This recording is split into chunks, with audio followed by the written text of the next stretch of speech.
Good afternoon, dear MBAs, dear families and friends, Professor Evanet, Professor Huser, Neil. Thank you for the very nice introduction, first of all. I have to say I'm quite honored to be invited to speak to you on this very special day, because it is a very special day, because today you become graduates of one of the finest MBA programs worldwide, located at one of the most renowned academic institutions worldwide. And that is quite special. And all of you here today are already accomplished people, because you must have already done impressive things in order to get into the program. But now you've added a Gallen MBA on top of that. And obviously today you're at a very special point in time of your life and your careers, because you've accomplished something demanding and extraordinary. But also because today the graduation puts you in a position where you have tremendous possibility ahead of you. You're equipped with more knowledge and experience than ever before. The doors that you may want to walk through are more open than ever before. And people will be even more willing to listen to you and follow your guidance than ever before. And this is in no way an exaggeration, because generations of St. Gallen graduates have used their skills to change the world, and we've just heard about that. So you are in a prime position to become leaders of many, many people and of influential organizations. And no doubt getting into the situation where all these doors are now open for you was probably one of the motivations to get into the program and do the program. But if any of you are like me at all, then having all this possibility ahead of you, having so many doors open, can also be a bit overwhelming. Because it may not be that clear to you what you actually want to do, which door you want to walk through, which people and which organizations you want to lead, and maybe most importantly, in which direction you want to lead them. Who you are tomorrow starts with what you do today. You've chosen this quote by Tim Fargo to guide the ceremony today. But how can you even know what you want to be tomorrow? How do you decide what to do today? How do you best go about your path? That's one of the most difficult things to do in life. And I don't know how to do that. But what I can offer you is a perspective that has helped me make important life decisions. And it's based both on my achievements, but more importantly on my failures. And my approach to finding what I want to do is actually quite simple. Whenever I think about what is the right thing to do in my life, or the right thing to do next in my life, I try to boil it down to two questions. And I call them my compass questions because they help me navigate and find my way. And the first compass question is, if I do this thing that is presenting itself to me as an option, will I enjoy it? When I come home after a long day's work, will I be frustrated or joyful? And the second compass question is, will I enjoy looking back on it later? When my grandkids ask me what I did with my time and my energy, will I be able to answer them with enthusiasm and pride? And to explain to you why I think these questions are helpful, I want to tell you a couple of stories. So in my young 20s, I was a mathematics and computer science student at the University of Heidelberg, and I loved every bit of it. So I worked a lot during my student years, but still to me, student life was mostly play and little work. I took a lot of joy in doing what I was doing. And at the end of my studies, I had developed a lot of very deep and what felt like distinguished expertise. So for example, I could mathematically prove to you that 0 and 1 are not the same. I knew how to apply Kuhn-Tucker conditions to optimal control problems that were subject to multidimensional differential equations. And I was able to prove the Riemann mapping theorem on less than a single page. I personally was quite impressed by all of these things. So because with my math degree, I had a lot of knowledge that many other people didn't. Then I joined McKinsey, and nobody cared. Turns out most people don't need to be convinced that 0 and 1 are not the same. So the situation that I was in is that I knew so many things, but they all seemed utterly useless. But there was something about me that apparently was not useless at all, because I took great joy in solving complex problems. And I had done it so intensely over the previous years that I had gotten really, really good at it. And now it turned out that McKinsey and its clients actually thought that that was quite useful. Because in most situations that I worked in, I did not know the textbook answer to the problem at hand, but I also didn't need it because I could come up with my own way. So chances are that if I had studied something different, I would have accumulated much more useful knowledge. Knowledge that is more directly applicable to the business world, for example. But chances are also that I would have studied with a lot less joy. So the chances are quite high that in a different field of study, one that is more useful but less joyful for me, I might not have developed a skill at a level that stood out. So taking joy in my studies not only made me have great student years, taking joy in what I was doing was key in setting me up for what came next. And this experience has repeated itself for me over and over. That's why my first compass question is, do I enjoy what I do? Or will I enjoy what I'm doing if I take this particular path? I think this question is very important. Not only because if you don't have joy in your life, then you're basically wasting it, but also because if you don't find joy in what you do, then you are very unlikely to be at your personal best. And that's not what I say, that's what psychological research says. And I think that Harvard researcher Sean Ecker was the one who formulated it in the best way. He summarizes his research by saying happiness drives performance and success, not the other way around. So don't ever shy away from making it a point to take joy in what you do.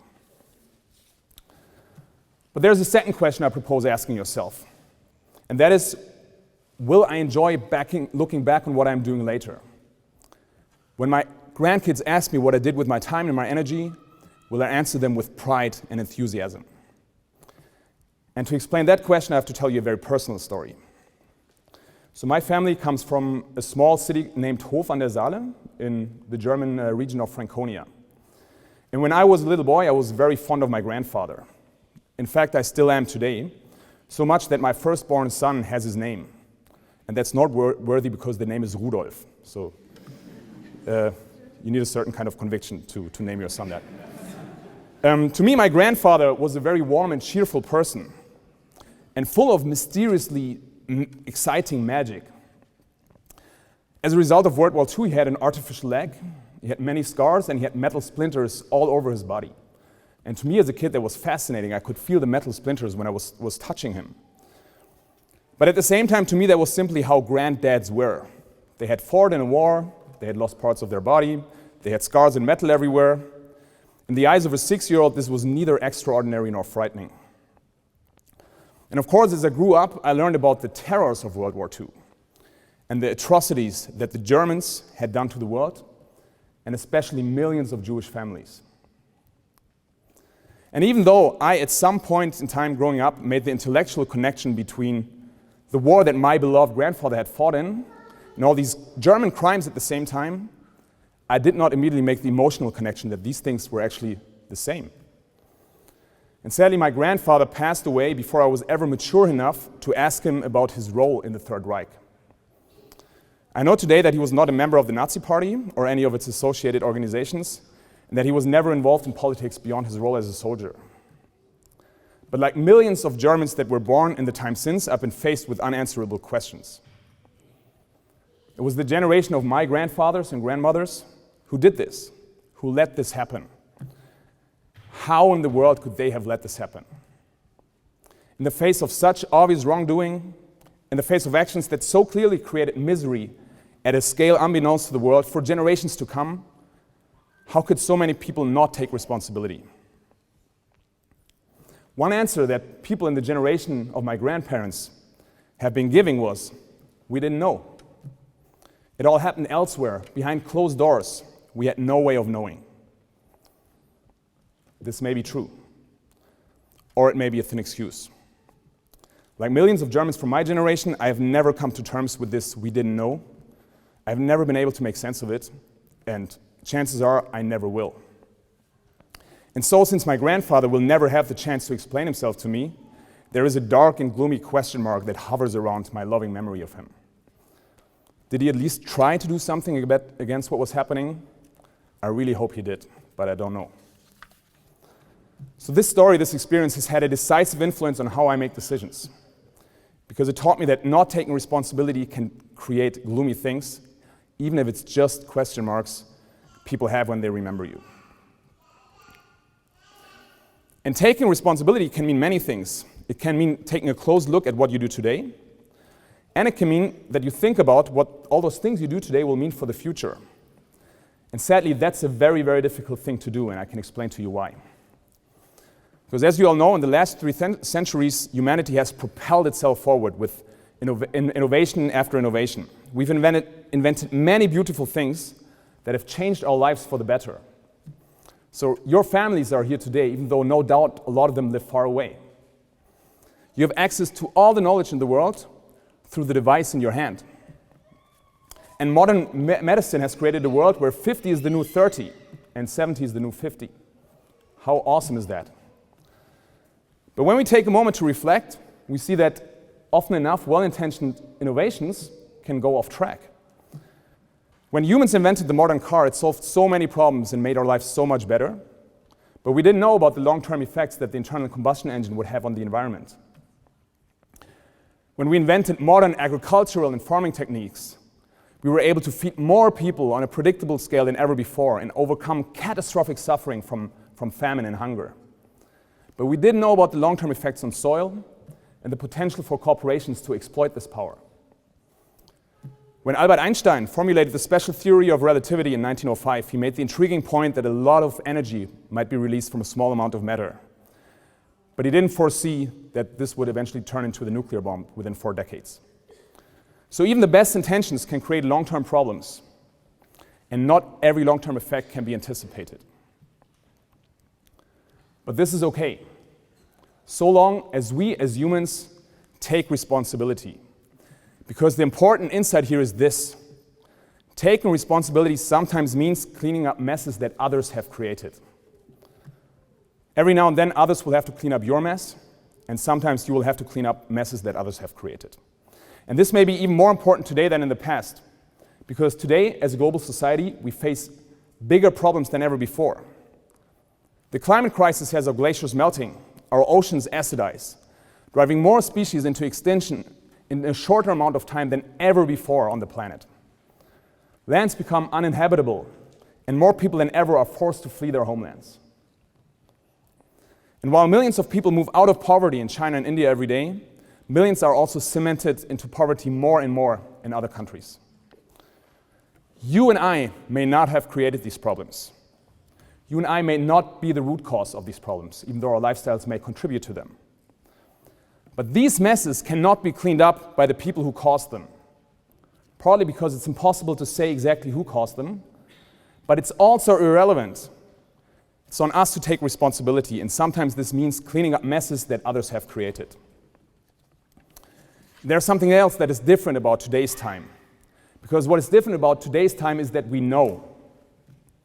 My grandfather's generation might have been able to make a thin excuse that they didn't know. But we know.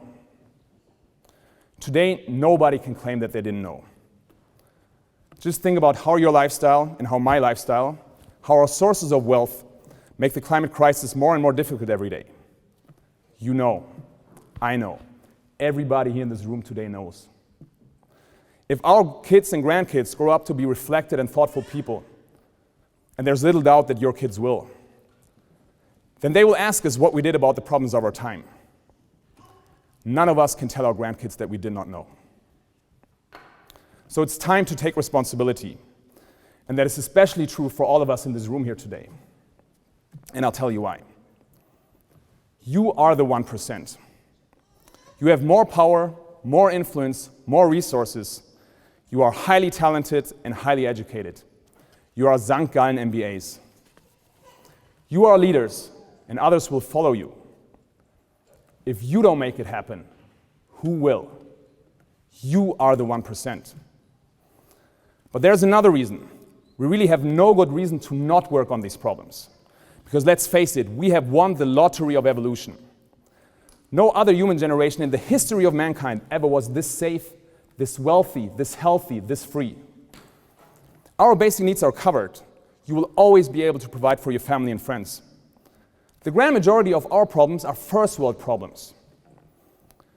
So we are different from the previous generations in the decisive way that we have such opportunity to take action. Because of course, if you're struggling to feed your family, then the climate crisis shrinks to a distant and abstract problem. But all of us are rich already. If anybody was ever in a position to take action, then that's us. And not least, I do think we also have a moral obligation to take responsibility, because it is worthwhile remembering every now and then that the reason why we are so wealthy, why we are so well fed, the reason why we drive awesome cars, the reason why we go heli skiing and scuba diving and mountain biking, that the reason why we can do all these things are very closely connected to many of these problems that I've mentioned before. We've become rich through an economic machine that feeds on fossil fuels and has been doing so for centuries. It still does. And it has made us rich because we got the benefits, but we didn't have to pay the costs. The costs are only materializing now. But there is no free lunch. This cost will be paid by the young generation, by their kids and their grandkids, and already today by many of the people who did not even participate in the benefits. It's 2019. Not considering things like climate change and what you do is of course still totally legal, but it is no longer legitimate. Certainly not through the eyes of our children. So why am I saying all this on a day that is there for joy and that is there to celebrate all your remarkable achievements?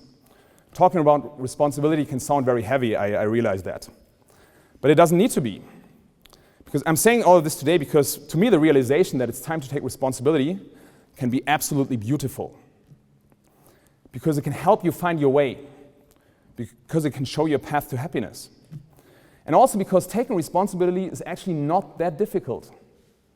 It doesn't mean that you have to work in an NGO or in an impact startup. It also doesn't mean that you can never have fun again because you need to devote your weekends to charity work. It simply means that whichever role you play, you should incorporate a sense of responsibility in every action and every decision that you take. Be a better type of manager.